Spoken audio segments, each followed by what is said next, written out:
Haven't there been times in history though where guys were given a short reign almost like as a punishment? I heard a story once with A punishment? yeah, where Tommy Rich that Jim Barnett wanted to kill him off, so he gave him a quick reign and he never really recovered from losing the belt so quickly. Is there anything to that? That's complete fucking idiocy.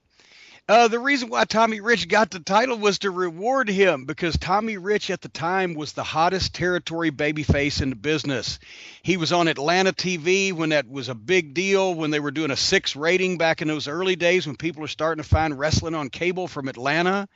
He was the smiling, blonde, good-looking baby face that fucking beat the odds and got had the bloody matches, and people loved him. And because he was on TBS television, he was good to book out in different territories. He went to Southwest, to San Antonio. He worked some in the Carolinas from Georgia. He definitely came back to Tennessee on occasion. So he all over the Southeast and the Southwest, he was pretty much a name.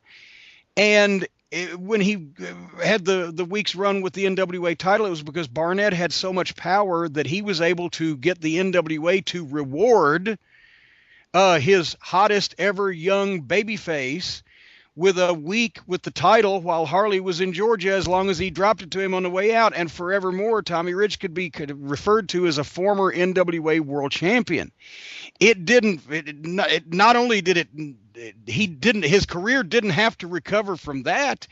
He was hotter than ever when he was a champion down there. And then right after he'd won it, when people thought he was going to get it back, it was just a few years later when some of Tommy's other fucking bad decisions came back to haunt him that he then started being less over. And it didn't have anything to do with being a fucking world champion, which almost nobody got to be in those days. That was a tremendous honor, and nobody in the business could believe that Barnett actually pulled it off. But having said that, wrestling promoters are not a notoriously sentimental bunch. So I promise you, most people that get belts don't get rewarded with belts. They get belts because some way or another the promoter figures that's the best thing for his business in whatever manner he's thinking.